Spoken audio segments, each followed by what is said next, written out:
Gaafii guddaa dhaloonni ammaa yookaan ammoo jenereeshinni ammaa if gaafachuu qabu keessaa AI'n yeroo kiyya nyaachaa jira moo galii naaf galchaa jira yookaan ammoo madda galii godhadhee itti fayyadamaa jira. Gaafiin kun gaafii dhaloonni ammaa yeroo ammaa dirqama if gaafachuu qabanidha. Namoonni baay'een AI akka assignmentii fi hojii manaa qofa hojjetutti ilaalan.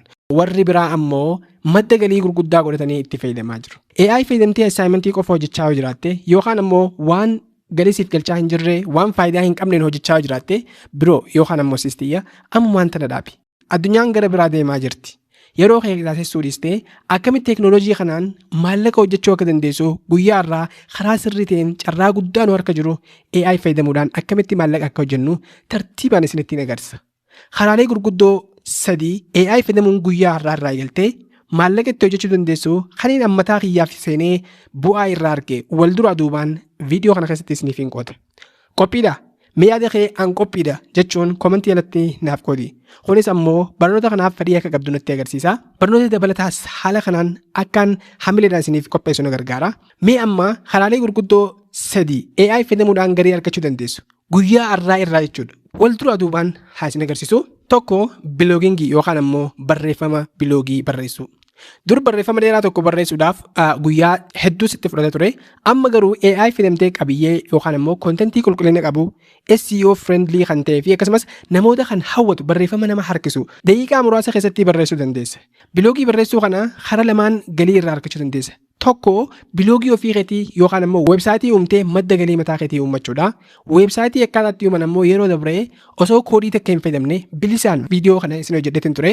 Viidiyoo kana erga xumurtanii booda description isiniif kaayatiin jira. Viidiyoo sanni daawwattan. Akkamitti biloogii mataa keessanii akka banattan. Karaan lammaffaan biloogii irraa maallaqa itti argachuu dandeessu namoota birooti yookaan ammoo firiilaansara yoo barbaadde isaaniif barreessuun kafaltee argachuudha. Fakkeenyaaf firiilaansingii yookaan ammoo namoota barreeffama yookaan ammoo qabiyyee barreeffachuu barbaadan karaa salphaan ati ammoo barreeffama isaanii sirriitti barreessitee isaaniif erguudhaan yookaan ammoo namoota saniif erguudhaan maallaqa hojjechuu ni dandeessaa jechuudha. Karaa lamaan kanaan biloogii kanarraa hojjechuu dandeessaa. Tokko biloogii mataa keetii yookaan ammoo weebsaayitii mataa keetii uumtee qabiyyee achirratti uumuudhaan galii argachuu AdSense, affiliate marketing dabaltee fi kanneen kana fakkaatan. Karaa lammaffaan ammoo namoota biroodhaaf namoota barreeffama barbaadan yookaan ammoo biloogii isaaniirratti ads godhuu danda'anii yookaan ammoo kaampaanii ta'uu danda'a yookaan ammoo firiilaansara hedduutu jira warra barreeffama biloogii barbaadan isaaniif ni barreessita jechuudha. So karaa lameen kanaan biloogii irraa hojjechuu dandeessa. Kanaaf maal jechuudha?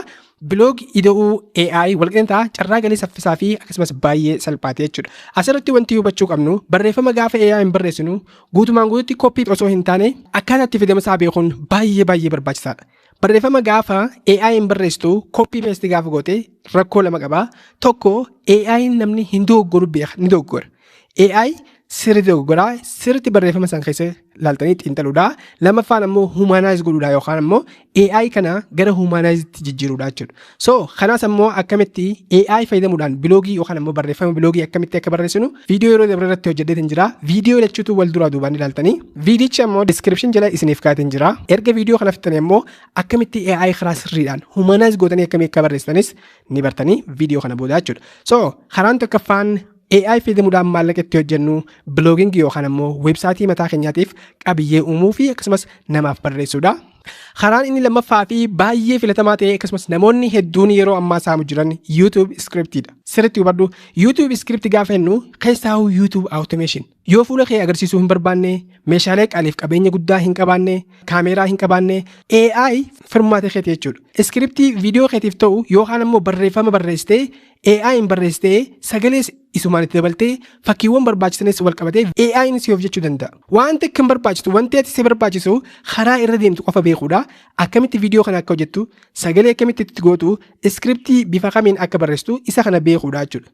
Ati kan gochuu qabdu mala kana fayyadamtee automation uumuudhaan madda galii guddaa uummachuu qofa. Kanaaf viidiyoo YouTube automationii guututti koorsii isaa hojjedheetin jira. Viidiyoo hedduun hojjedhee namoonni hedduun barachaa jiranii. Kanaafuu weebsaayitii keenya kanarratti tipples.com jettanii kunoo akkuma agartan YouTube automation haala kanaan filattanii barachuu ni dandeessan. Karaan lammaffaan AI fayyadamuudhaan maallaqa itti hojjennu YouTube automationidha jechuudha. Inni sadaffaan ammoo graphic designingidha. Hanga ammaatti namoonni hedduun graphic designingii barachuudhaaf soofteera walxaxaa barbaadan yeroo isaanii hedduufitu jiran garuu ammoo AI'n bakka kana akka bu'ee jiru hin beekan. Suuraalee fi giraafiks garaagaraa hojjechuudhaaf dur dandeettii soofteera walxaxaa barachuu si gaafata ture. Har'a garuu AI fayyadamtee prompt yookaan ammoo akkaataa AI kana itti gaafattu yoo beekte karaa gabaabaadhaan barreessuun suuraalee ajaa'ibsiisoo loogoo garaagaraa fakkiiwwan creative ta'anii fi akkasumas tambaneela garaagaraa yeroo osoo hin qisaasin hojjechuu dandeessa. Kanneen immoo yuutuubarotaaf hojjechuu dandeessa.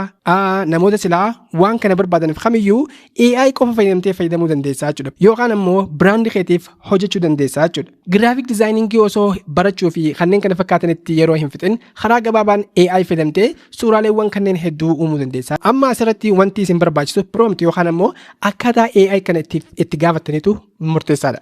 Kanaafuu viidiyoo itti aanu keessatti akkamitti AI kana akka gaafannu yookaan immoo prompt sirrii akka fayyadamnu wal duraa duubaan qabadheetiin isin dhufa. Mee karaa kanneen keessaa kamtu caalatti sitti tole? Yaada kee komentii irratti naaf barreessi. Viidiyoo akkasii dabalataan argachuuf ammoo like akkasumas chaanala keenyaaf haaraa taatan ammoo subscribe gochuu hin dagatinaa. Yaadaaf gaafii kamiyyuu qabaattan ammoo karaa komentii nuuf qoduu hin dagatinaa. Waan daawwattaniif baay'ee galatoomaa. Haga viidiyoo biraatiin wal agarrutti nagaan na tura.